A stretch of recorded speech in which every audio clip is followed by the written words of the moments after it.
Cancer, tignan natin kung ano yung mensahe para sa'yo ngayong July 2025. So, bago tayo magsimula, kung di pa po kayo nakasubscribe dito sa ating channel, please subscribe na po. And pa-click na rin po ng ating bell button para lagi kayong updated every time na meron tayong uploads. At sa mga hindi po mag-i-skip ng ads natin, maraming salamat po. At yung mga interesado naman po na mag-avail ng ating private readings, ng ating rituals, ng ating Tiares bracelet, yan po, at ng ating Evil Eye Amulet necklace, makikita nyo po yung link sa description box or dyan sa comment section. Yung nakapin lang po ang i-click ninyo para ma-direct po kayo doon sa ating Facebook page. Mag-ingat po kayo ha kasi may gumagaya sa atin. Pero tandaan nyo po, tayo ay Facebook page. No need na i-add ko kayo at no need na i-add nyo po ako. Tapos, hindi ko po kayo kukulitin sa mga services na ino-offer ko. Kaya nga po, kayo yung una dapat magme-message sa akin. Okay?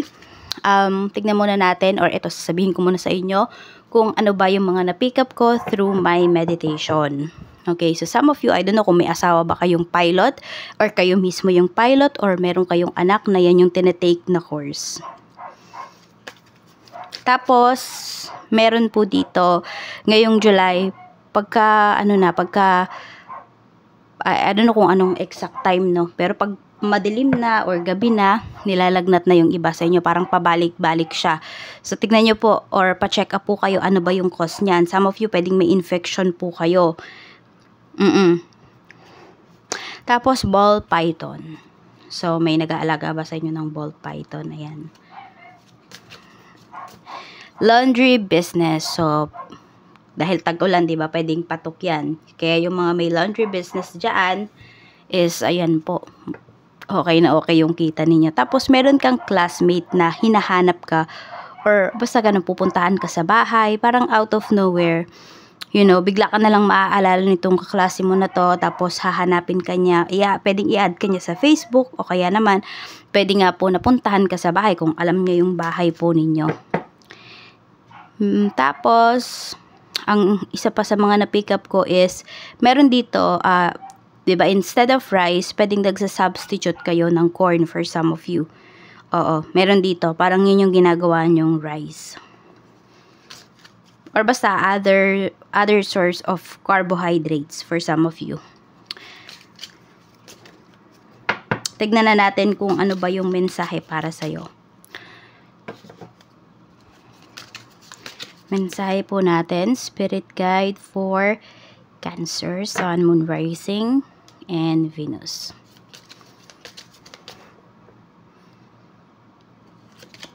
We have Rich Gentleman, his thoughts. We have Change. Okay. So, kung may hihingin kang pabor towards this person, ayun po, pwedeng hindi ka agad sasagot yung taong to, but maiisip niya na okay lang naman pala na pagbigyan ka niya. Kung ano man yung hinihingi mong pabor or request mo sa taong ito. Tapos, meron dito, ayun, nagbabago na yung isipan niya. Pwedeng nakokorap yan, pwede rin naman po na mas nalilinawan siya. Could be, marami siyang realization. Depende yan sa sitwasyon na kinakaharap po ninyo.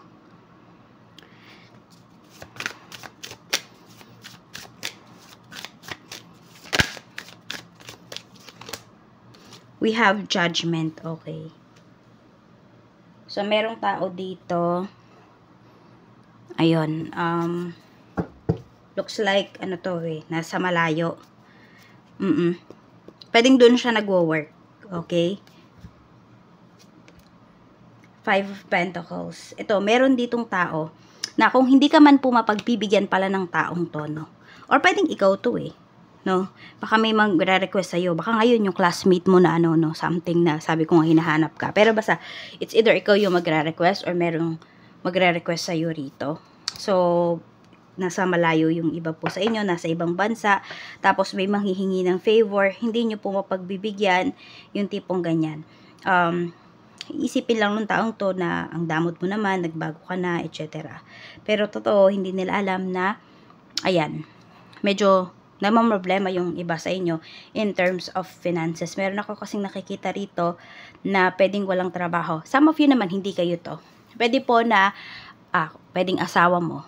Pwede rin naman, basta kamag-anak mo siya. Alam mo na, sabihin natin, magkasama kayo dyan sa lugar na yan or sa trabaho, sa ibang bansa for some of you. Tapos, alam nyo na, pwedeng hindi ganun yung hindi ganun kalakihan yung kanyang kinikita. Pero napakagalante ng taong to. Hindi siya nag-iipon. Ayan. Tapos, ang nangyayari, bakit humahalo to sa energy mo? Kasi pwedeng sa'yo siya nangungutang. Every time na nasa-short siya. Pwedeng ganun. Oo, meron dito, nagyayabang. Kahit siya yung nahihirapan, basta makapagbigay siya, yung tipong ganyan. Meron dito nagyayabang. Meron naman, tumutulong siya ng, alam mo yun, napaka-selfless na tao. Tumutulong siya ng walang kapalit, yung tipong ganon. Or every time na may lumalapit sa kanya, go lang siya kahit na alam niya na the next day siya na yung mahihirapan. We have 7 of Swords. Meron ditong someone, could be your ex, hindi ka talaga makalimutan. Or dahil po kasi, pwedeng bumabalik yung feelings niya sa'yo, or hindi siya bumabalik, nandun yung feelings niya, pero mas naaalala ka niya ngayon. Mas namimiss ka nung taong to. Mercury retrograde kasi. 3 of Pentacles. Meron naman po, ayan, pinapakita rin kasi dito is about sa trabaho. So, kung may nag-alok sa'yo dito ng work, diba, opportunity, pwedeng before tinatanggihan mo yan, but this time, ayan, mapapag-isip-isip mo kung dapat mo bang i-accept yon. Okay? And yes, for some of you naman nga po, pwedeng meron ditong gustong i-workout na relationship. Basta, pwedeng may babalikan kasi kayo. Or may babalik po sa life ninyo. Either person man yan or opportunity. We have the moon. So, may nag-change. Ano na nga dito? Change of hearts. Parang ganyan. Change of thinking. May pagbabago rito. Could be approach. Your approach towards your relationship or yung approach ng person mo sa'yo. Basta may pagbabago, merong magbabago, mafe-feel mo yan, na teka, parang nagbago na si ganyan. Check natin. Okay, energy ng kaperahan. Punta tayo pagdating sa money. Career at saka business. Check natin yung energy. I'm open to receive any messages, please. Spirit guide. Okay, we have take action. Sabi sa'yo rito, nothing will change if you don't take action. Don't let opportunity pass you by. So, yun nga, pwedeng may babalikan talaga kayo rito. Katulad nung sinasabi ko, diba? Pwedeng may opportunity na pinalagpas ninyo before na magre-resurface siya, i-offer ulit sa inyo. So, this time, pwede po na kayo na mismo, i-grab nyo na talaga yung opportunity. Sabi dito, whatever your question, this is telling you to go for it. Stop procrastinating and take that next step to move forward. Just do it. Ayan po. Simulan nyo na po. No, action na. Okay, check natin ang energy ng kaperahan. We have Knight of Pentacles. So, meron nga dito, no? Naghahanap kayo ng other opportunities. Naghahanap ng mapagkakakitaan. Ayan po. So, di ba nga, sabi ko nga sa inyo, yung laundry business, okay siya. Meron dito. Matyaga po kayo. Kahit nasabihin natin na, meron lang kayo, sabihin natin na washing machine. Yung, alam mo yun, di ba, hindi siya automatic. Pero pwede pong tatanggap kayo. No, kasi gusto niyo talagang magsimula. So, some of you, pwedeng mano-mano. Pwede rin naman na, yun nga, some of you yung, ano ba yung tawag doon, yung dating mga washing machine, yung mga old models. So, for some of you, meron kayo nun, pwede po na, yun yung gawin ninyo. Para kayo ay makapag-start ng business. Walang imposible. Okay, pwede nyo po talagang gawin yun. Lalo na kung yan yung tina-target ninyo na negosyo. So, ayan, naghahanap yung iba sa inyo ng other source of income. We have 5 of Cups. Nagre-regret nga yung iba dahil meron kayong mga pinakawalan dito na opportunities. Magandang opportunities. 4 of Swords. Okay, sinasabi po rito sa inyo, Cancer, na kahit nasa bahay lang daw talaga kayo, is pwede po kayong kumita. Kaya alisin nyo na yung mga regrets ninyo, yung mga nagpapabigat sa life ninyo, sa isipin po ninyo. Kasi ito, may magagawa na daw po kayo kahit kayo ay nasa bahay. Either naka-maternity leave yung iba sa inyo, pwedeng nagkaroon kayo ng sakit, pero kaya nyo pa namang kumilos, you know. Ayan po, simulan nyo na, mag-isip na kayo, mag-brainstorming na kayo rito kung wala pa kayong naiisip na gagawin na pagkakakitaan. So, meron naman po rito na may ipon naman kayo. So, kung ano man yung gusto ninyong umpisahan, maaring mapagbigyan nyo naman yung inyong sarili or maumpisahan nyo naman talaga yun. 4 of Cups. Merong pinanghihinaan ng loob. So, simula ngayon, ayan po, sinupin nyo na talaga yung pera ninyo. Hindi yung nagkaroon lang kayo ng konting pera. Ala, go, pamigay. 'Di ba? Sinishare nyo kaagad. Unahin nyo muna po yung inyong sarili. I-feel nyo muna yung cups ninyo. No? Para, yun, kung nasa nature nyo na talaga yung pagtulong, edi, mas marami pa kayong masishare na, you know, na help towards other people kung yun yung gusto ninyo. Basta, feel nyo muna yung cups po ninyo. Sa career naman, King of Swords. 4 of Pentacles. So, very stable naman. Kung meron ditong mga may trabaho, at, ayan po, Page of Pentacles. Nasa training yung iba sa inyo. Or, pwedeng kakastart lang ng iba ng trabaho. Meron dito sobrang strict po sa inyo. 6 of Pentacles. Yung tipong kada sentimo, ganun talaga, kada sentimo na sabi natin, binabayad niya sa inyo is talagang pinaghihirapan po ninyo. Ayan, meron dito sobrang wais. Could be your employer. Sobrang wais po. Yun yung nakikita ko rito. Pero okay naman na magstay ka dyan. Oo, pwede kasi maging stepping stone mo yan eh. Yung mga nangyayari sa'yo ngayon, kung ano man yung treatment sa'yo rito, meron ka namang matututunan. No? Meron kang mga bagay na pahahalagahan mo talaga. Katulad yan, nakikita mo yung employer mo. Kung ano yung pinagtatrabahuan mo or ano yung binibigay niyang sweldo sa'yo, talagang sulit na sulit. So, di ba, might as well, yung pera na kinikita mo is talagang sinupin mo rin.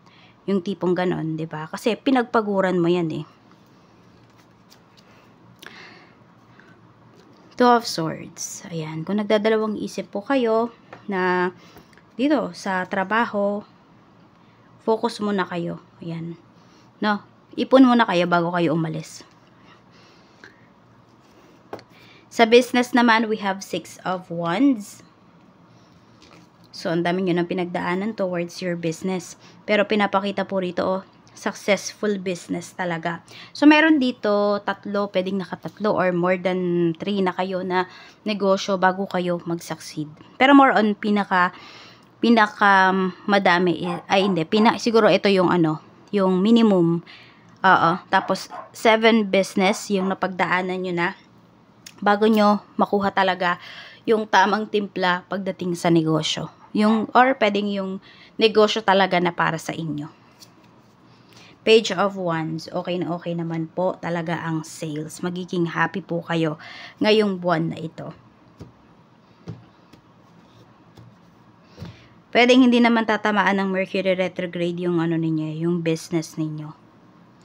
Sa love life naman po, sa mga single, Temperance. Okay, so meron pa dito, pwedeng hindi pa kayo naka-move forward, kaya hindi rin kayo nag-entertain ng, nag-entertain as of this time. Sa mga magkarelasyon naman, we have the Magician, we have the Lovers. So, ang dami nyo na ding nalagpasan, na sabi natin na mga struggle sa inyong relationship. Kaya lang ito, may nafe-feel ka na something towards your person. Ayun nga, feeling mo niloloko ka niya eh. Meron siyang hindi sinasabi sa'yo. So, mag-imbestiga ka rito. Okay, bakit mo to naiisip? Kasi pwedeng nafe-feel mo na nagbabago yung person mo. Basta, kilala mo kasi siya eh. So, pwedeng, yun yung nafe-feel mo. Parang, teka, parang nagbabago siya. Parang may kakaiba sa kanya ngayon. So, huwag niyo po yung baliwalain. Sa mga mag-asawa naman, we have 3 of Wands. Tapos, meron tayo ditong the High Priestess. And we have 10 of Pentacles. Marami pong mag-asawa dito. Sa pag-unlad talaga papunta yung life ninyo. Bakit? Kasi nagtutulungan kayo rito. Alam mo yung goals ng asawa mo. Alam niya yung goals mo. Alam niyo yung goals niyo together. Kasi napapag-usapan po ninyo. Ayan, napapag-usapan ninyong family. Kung ano ba yung gagawin ninyo. Ano ba yung approach ninyo towards sa sitwasyon na ganito, na ganyan. So, check naman natin ano ba yung dapat mong iwasan ngayon. 5 of Wands. Iwasan mong makipag-away. So, reserve mo yung energy mo sa mas makabuluhang mga bagay-bagay. So, kung meron dito, nafe-feel mo na parang, teka, nagdadrama lang, gumagawa lang ng kwento, gusto lang makipag-away, makipagkompetensya sa'yo, layuan mo na. 9 of Cups. Dapat mong pagtuunan ng pansin yung mga bagay na nagpapasaya sa'yo. Ayan po, oh. Yung mga bagay, yung mga tao na, sabihin natin, give and take yung energy ninyo. Diba? Hindi lang yung take ng take sa'yo. Kung hindi, ayan po. Nagkakasundo, yung mga taong kasundo mo, yung mga tao na nabibigyan ka ng kasiyahan, no? Kahit hindi man yan, sabihin natin, kahit hindi man yung bonggang kasiyahan, pero yung mga tao na na-appreciate ka, ganyan po. At sabi ko nga, yung mga bagay na nagpapasaya sa'yo, doon ka po mag-focus. So, ayan lang po. Maraming salamat, Cancer. Mag-iingat ka and more blessings to come.